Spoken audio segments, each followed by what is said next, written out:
noches, bienvenidos. Esto es Recalculando. Primero, un gran saludo, una gran felicitación y un orgullo realmente para lo que fue la gesta de miles y miles de mujeres en el día de hoy, allí con lo que es esta media sanción en la Cámara de Diputados de este proyecto que lo que busca es legalizar lo que es la práctica del aborto en Argentina, por un aborto gratuito, por un aborto seguro, por un aborto legal.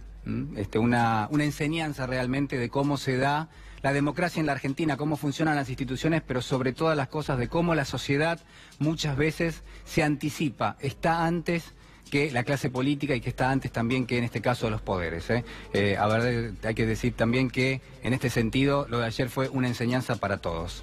Ahora quiero arrancar el programa, en minutos nada más vamos a tener al diputado nacional, estoy hablando de Daniel Filmus con nosotros, para hablar de todos los temas, ya está con nosotros aquí en el estudio, y por supuesto para tener un relato en primera persona de lo que ha sido la gesta allí en el Congreso Nacional en las últimas horas, también para evaluar lo que son los cambios de último momento en el Banco Central. Ustedes saben, la jornada de hoy fue realmente dramática, se vivió de forma dramática dentro del gobierno y por supuesto el dramatismo, el más importante, lo vive toda la sociedad argentina cuando ve inestabilidad en el manejo de las políticas financieras, cuando ve inestabilidad en el manejo de las políticas cambiarias, cuando ve que se le está devaluando la moneda, se le está devaluando el salario y esto va a generar más inflación y esto va a generar más pobreza en la República Argentina. No quepa ninguna duda que esto va a ser así, porque los argentinos ya lo hemos vivido en otro momento. Y precisamente yo quiero arrancar el programa de hoy hablándole de un fugitivo, de una persona que estaba condenada a muerte, de una persona que huía de quienes querían capturarlo, y que llega en un momento a una isla desierta, o lo que él pensaba que era una isla desierta. En esa isla, esta persona empieza a reconocer lo que era el territorio y descubre más pronto que tarde que, bueno, que había una edificación que estaba abandonada, algo que parecía prácticamente un viejo hotel. Bueno, allí también había una pileta de natación llena de agua sucia y también una capilla. Esta persona iba y venía por la isla, atareado, por supuesto, como cualquier persona que tiene que encargarse de sí mismo en un contexto prácticamente de selva, en un contexto indómito, en un contexto salvaje. Pero estaba tranquilo porque estaba fugitivo, porque estaba prófugo y porque la policía no había podido dar con él. Claro, esta persona de pronto empezó a creerse que estaba solo en esa isla, hasta que en determinado momento, en una de las excursiones que hacía habitualmente para conocer el territorio, descubre que no estaba solo. Alzó su cabeza y allá a lo lejos vio la vieja edificación, ese viejo hotel donde por supuesto no había nadie y donde estaba prácticamente derruido, y descubrió que había muchas personas que conversaban animadamente, que prácticamente la pasaban bien, que tomaban sol, que escuchaban música, y le pareció reconocer también a una bella mujer. Claro, él tenía miedo de ser delatado y por eso no se acercaba. Permanecía en los bajos de la isla, bajos que habitualmente se inundaban por efecto de lo que era una suba de la marea.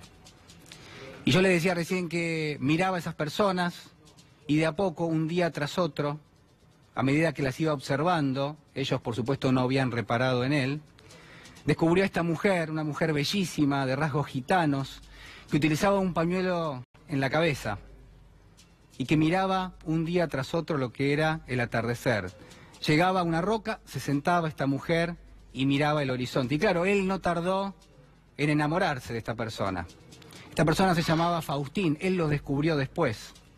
Y claro, en algún momento, tan enamorado estaba este hombre, este fugitivo, este prófugo de la justicia, este habitante solitario de esta isla que quiso acercarse, quiso hacerse ver, quiso regalarle flores, quiso hablarle. Y esta mujer primero lo ignoró, al punto tal de que él llegó a pensar que directamente ella no lo veía, no podía apreciar su existencia, que directamente le era indiferente. Y claro, siguió pasando el tiempo y esta escena se repetía un día tras otro, a lo largo de muchísimo tiempo. Le estoy hablando de La invención de Morel, esa novela fantástica, la mejor escrita de la literatura argentina, y que prácticamente, en este caso, hace referencia a una cuestión central para los argentinos. La escribió el maestro Adolfo Bioy Casares, ya fallecido hace mucho tiempo. Y en ella, en esta escritura fantástica, Bioy Casares nos regala la idea de la continuidad, la idea de aquello que pertenece a la realidad virtual, la idea de algo que es cíclico, algo que se repite, algo que está permanentemente en loop, porque claro está, esta persona, este fugitivo, efectivamente estaba solo en esa isla y lo que él veía era ni más ni menos que una proyección de algo que no existía, una proyección de algo virtual, que paradójicamente se repetía un día tras otro. Esa mujer de la cual este fugitivo estaba enamorado y prácticamente veía a la distancia, era ni más ni menos que eso, una proyección. Y esa es la razón por la cual día tras día esta mujer hacía exactamente lo mismo. Se sentaba en una roca y miraba el atardecer. Como le pasa a la invención de Morel, como le pasaba a este fugitivo, la Argentina hoy está enfrascada en una realidad virtual, en una realidad cíclica. La economía argentina repite permanentemente errores del pasado. Y si no, déjeme contarle brevemente lo que pasó en la década del 80, lo que pasó en la década del 90, en los 80, usted sabe, la crisis de deuda, nos costaba muchísimo pagar la deuda externa. Y entonces la Argentina entró en un déficit crónico y con eso empezó a emitir dinero. ¿Para qué? Bueno, para comprar dólares, para pagar la deuda. Esa emisión le generó una inflación enorme, de hecho le generó una hiperinflación. De la hiperinflación de Alfonsín, lo que hay que decir es que, por supuesto, la vida era prácticamente imposible. Estamos hablando de una suba permanente de los precios de la economía a niveles estratosféricos y que después decantó en prácticamente lo que uno podría pensar que fue el enamoramiento con la convertibilidad, con el 1 a 1, con el dólar como aquello que era un elemento mágico, aquello que iba a traer el freno a lo que era la hiperinflación en la Argentina. Y efectivamente fue así. En algún momento el 1 a 1 sirvió, hasta que allá por el año 98 vino una recesión muy fuerte y después tuvimos la crisis del año 2001. Claro, se declaró el default, hubo corralito, hubo corralón y volvimos a empezar. Después de la devaluación asimétrica, la Argentina empezó a crecer. Usó mucho lo que era una capacidad instalada ociosa y durante los primeros años de gobierno, en la década del 2000, tuvo crecimientos, tuvo superávits hasta que esos superávits se transformaron en déficits.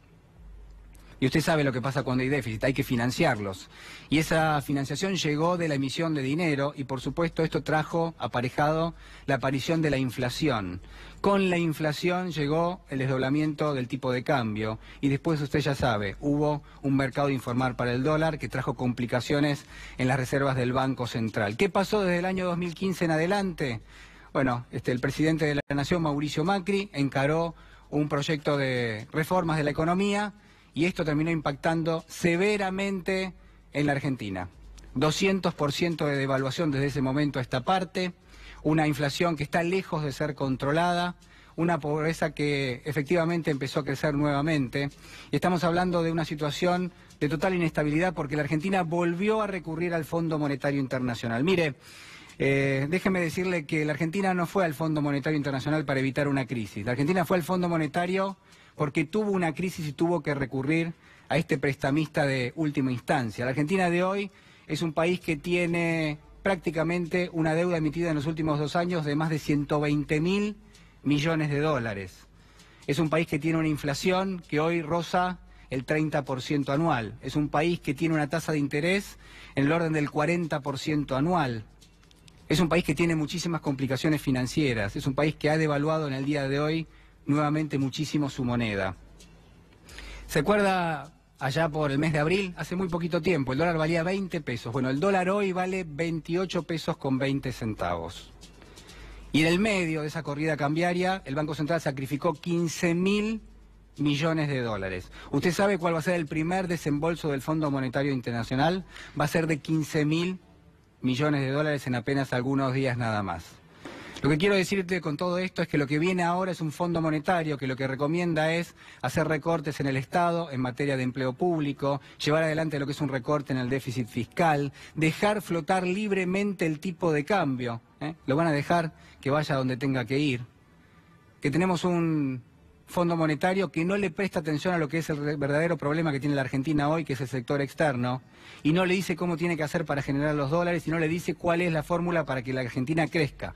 Le está poniendo muchísimas limitaciones, va a haber una reforma de lo que es la ley previsional nuevamente, y esto es solo una parte de todas las recomendaciones del Fondo Monetario. Para terminar, quiero contarle algo que tiene que ver con el acervo personal, que tiene que ver con mi experiencia. Yo conocí a Adolfo Bioy Casares, el autor de La invención de Morel, en el año 95. Bioy Casares tenía poco más de 80 años e iba a morir 3 años después. Lo conocí en el departamento que él tenía y que ocupaba en algún momento con Silvina Ocampo sobre la calle Posadas. Me atendió una tarde muy amablemente, me tomó del brazo, yo lo ayudé a caminar, estaba muy mal, usaba un bastón.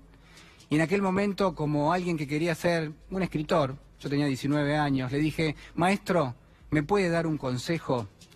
Y él le decía, me tomó del brazo, me acompañó hasta un ventanal que daba sobre la Plaza Francia y me dijo, mire, Guarino, ¿sabe una cosa? El único consejo que le puedo dar es el siguiente. No sea nunca indiferente a lo que pasa a su alrededor. Esté siempre prestando atención. Esa es la clave para todo en la vida. Mire, yo le traigo nuevamente este consejo en el día de hoy y se lo ofrezco. Y además se lo ofrezco al presidente de la Nación, Mauricio Macri. Señor presidente, no sea nunca indiferente a lo que le pasa a la gente. Acompáñeme, por favor.